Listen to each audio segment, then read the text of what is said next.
Sometimes your neighbours do such a good job that you just have to give them a round of applause. But is that socially acceptable behaviour? G'day there guys, it's your main man Markee, and welcome back to another episode of r/AmITheA. Now, if you love today's bloody good stories, I want you to sit back, relax, chuck a prawn to the barbie, and get ready for them.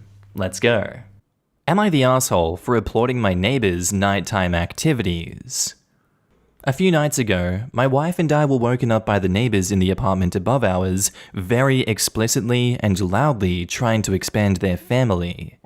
They must have been going at it for an hour, and it was fairly frustrating as I had work the next day.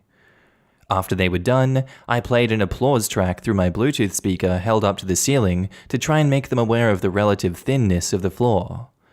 I found out today that they have reported me to the management for harassment. So Reddit, am I the asshole?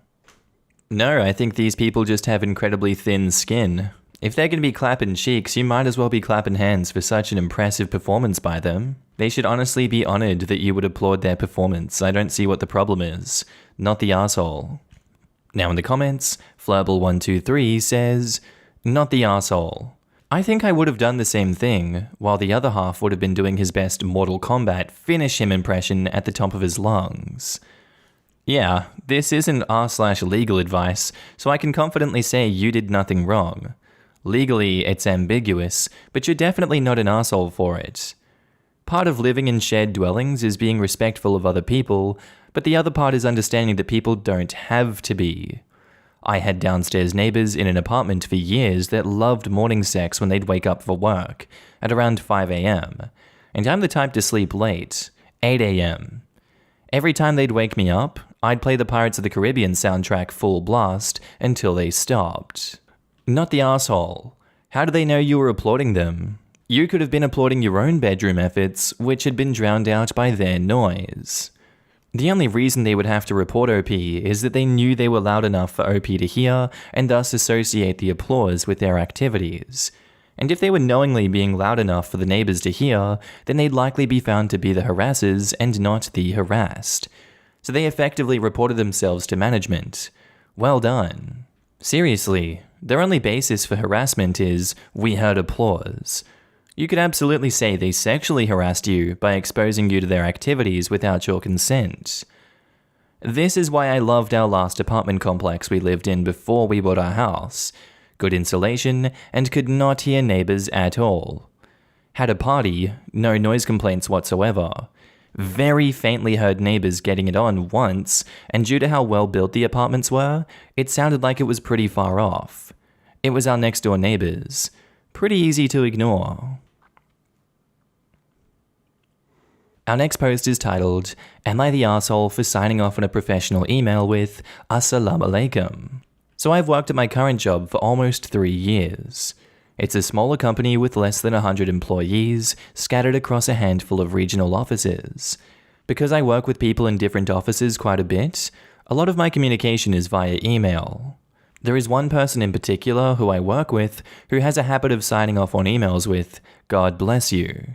He will also find ways to put Bible quotes and scriptures into his emails that I find rather inappropriate for work. I have never been a religious person, but I was raised by Muslim parents and I have nothing against it, and believe that people should have every right to practice their religion as they see fit.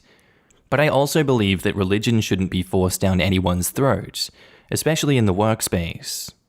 After about 6 months at my job, I brought it up to my boss about my coworker's email habit. He said he's aware of it and doesn't agree with it either, but it's a different office, and the manager of that office thinks it's okay and I should just try to ignore it. So that's what I did. I bit my tongue and tried to ignore it. For almost 2 more years, I ignored it, until one day this particular coworker added some scripture to an email that he sent me after I told him I was having a rough day. I understand he was just trying to be helpful in his own way, but it just rubbed me the wrong way, and I didn't have the patience for it anymore. So I wrote him an email and copied my boss and his office manager on it, explaining that while I appreciate the sentiment, I would prefer if he refrained from including any religious material in any and all future correspondence. It was a very professional email, succinct and to the point, but also very clear in what I was trying to communicate. I then signed off on the email with Assalamu alaikum. Not even 10 minutes later, I was called into my boss's office. He asked me what the hell I was doing mocking someone else's religion like that. I told him I wasn't mocking anything.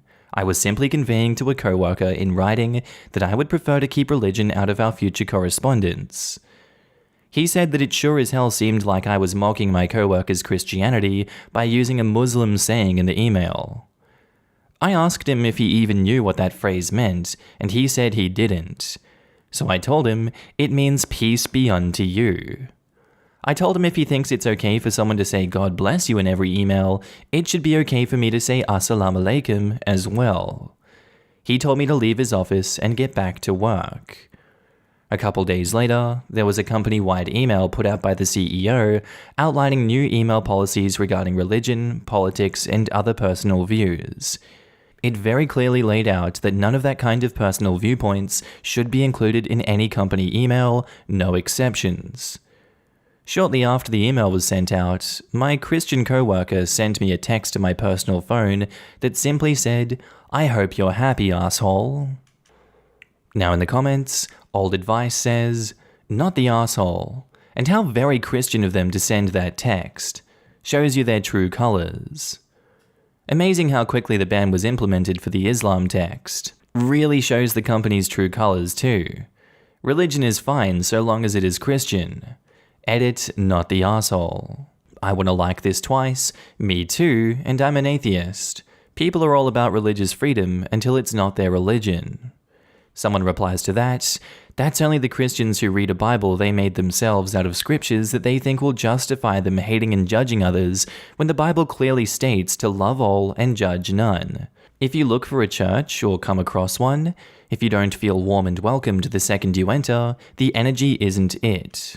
I was raised in the church, and I believe because no one pushed their beliefs on me or tried to chastise me, because they know that none of us are perfect and that you can't judge someone just because they aren't the same as you.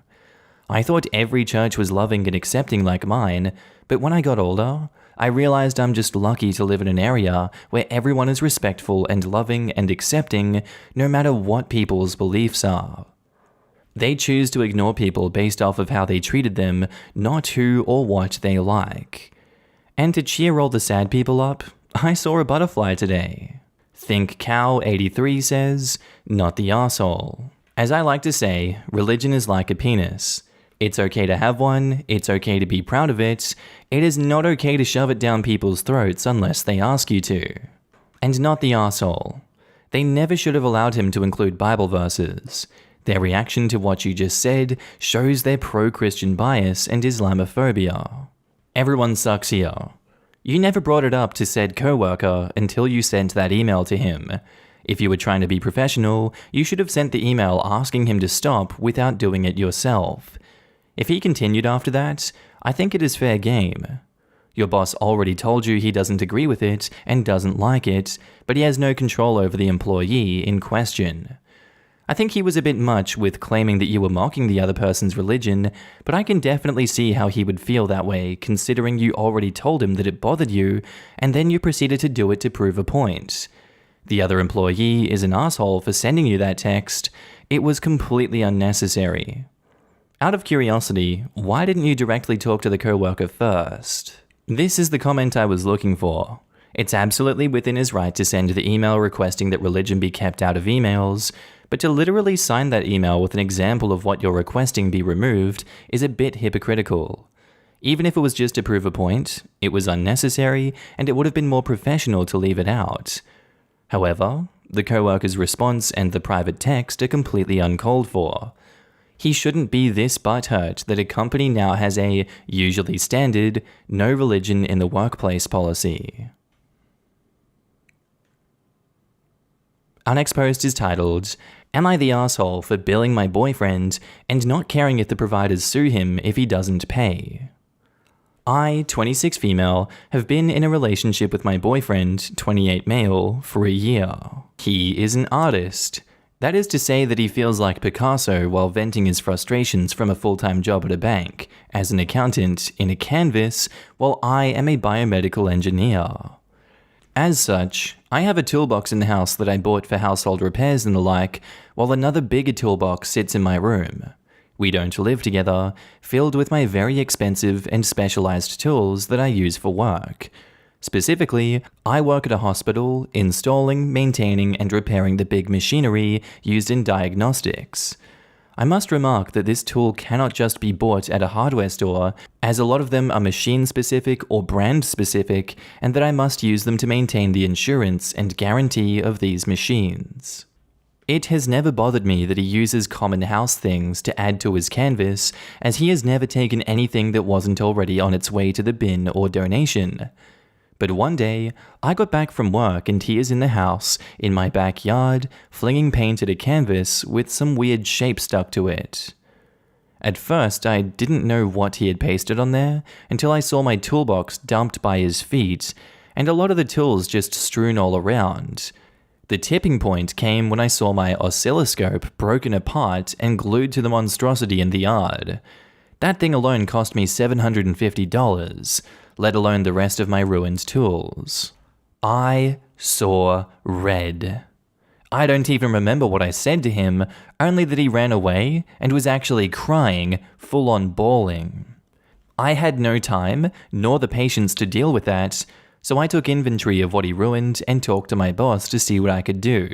Non-electric or simple tools like special screwdrivers. How he ruined a screwdriver, I have no idea. Clamps, measuring tools the hospital will replace at no cost, but the other ones like the oscilloscope and a few other electric tools, I had to replace myself. I looked for the exact tools that I had before, and it came up to $1,876 to replace everything.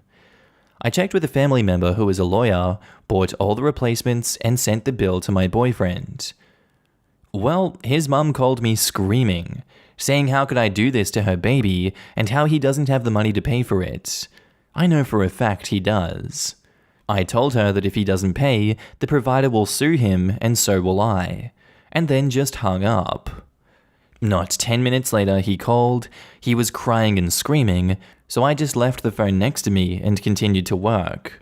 When I didn't hear the ruckus from the phone, I picked it up again, being noisy in the actions, so he realized that I didn't listen to a word he said, and asked if he was done throwing a tantrum. He hung up. I felt justified at the moment, but I was telling this to a coworker, and he said I was too harsh, but I did what I had to do to continue my work. If he wanted to paint tools, there was another toolbox with cheaper stuff in the kitchen. He knows my toolbox is more expensive, so why? I don't understand. So Reddit, am I the asshole? Now in the comments, Rainbow Dreaming says, not the asshole. Too harsh? He disrespected you and your possessions and clearly thought he would get away with it.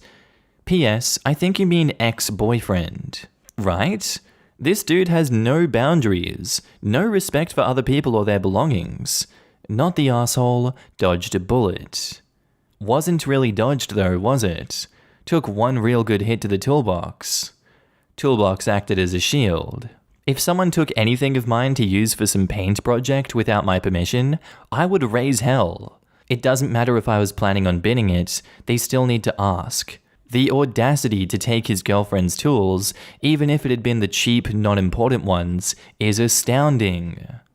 The audacity to take the tools his girlfriend needs for her job and destroy them for his art. Good on OP for not backing down on this. And really, she did the exact right thing.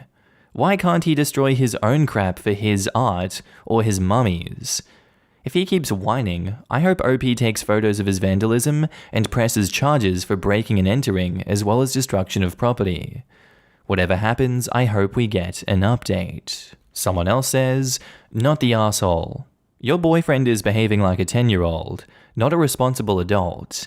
No way he should have taken any of your stuff without asking, let alone expensive tools that you need for your job. And what 28-year-old needs to go running to mummy because their partner calls them out on bad behavior? Sounds like you need to ditch him and look for an adult boyfriend. Not the asshole. He probably did this on purpose because he has some insecurities about your job or the money you make, / your level of education or intelligence. Sue him if he doesn't pay and dump his ass. This is what I'm thinking too. His behavior reminded me of something I've read about abusers who, when going on a rage fit, they only break their partner's things and never their own things. It doesn't sound like OP's ex-boyfriend has ever been violent, but clearly he premeditated this, and the likelihood that he did it out of spite/jealousy against OP is pretty goddamn high. And OP replies, "I'm not a violent person. Only 3 times in my life have I gotten in a fight, and it was in another's defense.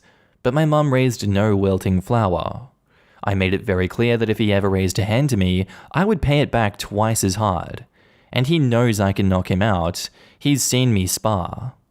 I think that might have frustrated him. He's not violent, but brusque. Is that a word? Rough? Something like that. And I was living with my parents when we started dating. I think he might have felt slighted when I started doing well and he was stuck at the bank. But such is the nature of my work. Specialized machines come with specialized maintenance and thus a bigger paycheck. Honestly, at this point, I'm just disappointed in him. He wasn't like this at the beginning. I haven't broken up with him yet, but I guess it's unavoidable. Something my grandmother told me feels very relevant here. When a man punches a wall, it's because he wants you to know that that wall could have been you. He is destroying your stuff because he wants to hurt you, even if it isn't physically. It is a threat. Our next post is titled, "Am I the asshole for kicking my husband's sister out for leaving a fake pregnancy test in my bedroom?" My 33 husband, Adam 36, came back from his month-long trip days ago. My in-laws live states away, and my sister-in-law, 20, was staying with me since she got kicked out of her dorm. Adam and I got back from the airport at 7 p.m, and my family came to visit. Adam went inside the bedroom and started unpacking while I was in the kitchen with my mother. I suddenly heard Adam shouting my name, and he told me to come upstairs ASAP. He sounded very angry. I went to meet him in the bedroom, and I saw him holding a positive pregnancy test in his hand. I was dumbfounded. He began questioning me, saying he found it inside my sock drawer. He asked, "You gonna explain to me what the hell this was doing there?" I was speechless from my shock as I understood what this might have looked like to him. I said I had no idea. It wasn't mine and I'd never seen it before. He kept telling me to explain how it got there if I have never seen it and it wasn't mine. My family heard the commotion and tried to intervene, but Adam locked the door. I freaked out because I literally had no idea what was going on. Adam said he just wanted me to be honest. I said he had the right to be mad, but I knew nothing about it and had no explanation. He said mad doesn't even begin to cover it, and then started suddenly putting everything back in his bags, saying he was going to stay with a friend till I came up to him with an explanation. He unlocked the door and found my family waiting. His sister showed up, asking what was going on, and then started laughing, asking, "So was it really positive or not?" I was stunned as she proceeded to say that she planted the pregnancy test in the drawer as a prank and that everyone should calm down. She was like, "Bruh, chill. Have you ever heard of a fake pregnancy tests? They're pretty telling." I was livid. I screamed at her, asking how she thought this was funny and that it was okay to humiliate me in front of my family. She tried to justify it by saying it was her boyfriend's, who has ASPD by the way, AITA, to bring laughter to the atmosphere. But I told her she was no longer welcome at my home after what she did. Adam took a seat to calm down, watching us argue as my mum got involved, asking me to take it easy. I insisted that my sister-in-law pack and leave right then, and she started crying and apologizing, saying she had nowhere to go and begging Adam to do something, but he didn't. I called her an Uber and told her that she had to leave. Mother-in-law heard and started calling me, shaming me for kicking her daughter out like that. I told her what her daughter did, and she still said my reaction was over the top, as her daughter is being naive and is a kid acting recklessly. She said we're her family, and I should consider taking her back, but I said I won't. Edit, I too was confused by Adam's reaction, and have a feeling that he was in on the prank too, based on how serious he was being. Mum thought the same thing, and I wouldn't be surprised since A, he remained quiet when I argued with his sister, and B, He always does pranks with her and sees nothing wrong with her behavior. He actually thinks she's funny. I don't know if I'll ever be sure about him taking part in her prank. And edit, Adam and I struggle with infertility on his side because of his health issues. So that added to my anger since it seemed like his sister was being cruel and insensitive. OP has offered the following explanation for why they think they might be the asshole. I might have gone too overboard by kicking her out since she said that it was a prank and it wasn't really her idea. She had nowhere to go, and I think as her family I'm expected to help. Now in the comments, Terrasagus says, not the asshole. Also, quote, kicked out of her dorm room pretty much leads me to believe that sister-in-law isn't house-trained at all. And OP replies, to be frank, she didn't disclose the reason why she got kicked out of the dorm, but she said that it wasn't her fault. Huh, with people like this, it's never their fault. Info. I'm distinctly uncomfortable with your husband's reaction. It's hard for me to focus on what your sister-in-law did after reading how he treated you aggressively enough that your family came to intervene only for him to lock the door so they couldn't. That matters far more in terms of bad behavior than what your sister-in-law did. Though yes, that was asshole behavior. Could you seriously take a moment to consider whether you're okay in that house and in that relationship? Because I'd be really concerned for anyone I knew who told me this story. I'm gonna latch on to the top comment here. OP, I think hubby was in on it and is a terrible overactor. Because you said he likes doing that crap with his sister, and also, why is he in your sock drawer to begin with? Then he saw how furious you were, and was afraid to admit his part. So he stayed silent instead of joining the yelling. That's also why sister kept appealing to him. She wanted him to admit his part, to ease her culpability, but she wouldn't rat him out. I was looking for this comment. I think he was in on it. There was no reason to be in her sock drawer. She needs to tell him that she knows he was in on it and she's leaving for a while. What they did wasn't funny, and he frightened her, locking her in the room and screaming at her. And she will never again be able to trust him because she won't know what's real. Unless he stops, goes to counseling, and promises never to prank anyone again on penalty of divorce, there is no hope for them as a couple. After reading the edits, literally everyone in this post is the asshole except for the OP. Husband is the asshole for his aggressive reaction and likely involvement, especially given the fertility struggles OP mentioned. Sister-in-law is the asshole for the prank itself. Kicked out of dorm, kicked out of OP's house. What's the common denominator? And mother-in-law is the asshole for presuming that you have some kind of responsibility for housing her daughter. Is mother-in-law homeless? Does she not have a couch for sister-in-law? OP not the asshole. OP's mum sounds nice too. Not the asshole. Whoever would even think for a second that was funny? And OP replies, I don't know, but my in-laws including Adam see no issue with how my sister-in-law behaves. Moreover, they think her mentally unstable boyfriend has an influence on her character. I'd be rethinking my ties to this family right about now. You said in an edit that you can never be sure if he was in on the prank. That means you can never trust your husband to be honest with you, and cannot trust that he didn't lie to you so that he could scream at you for fun. Is this the marriage you want to be in?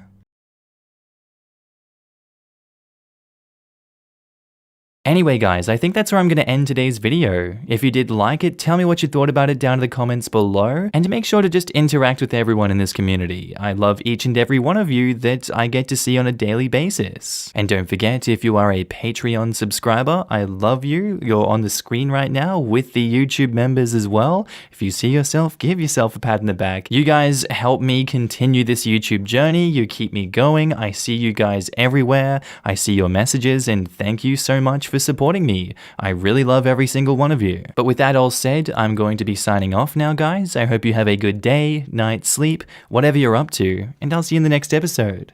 Bye.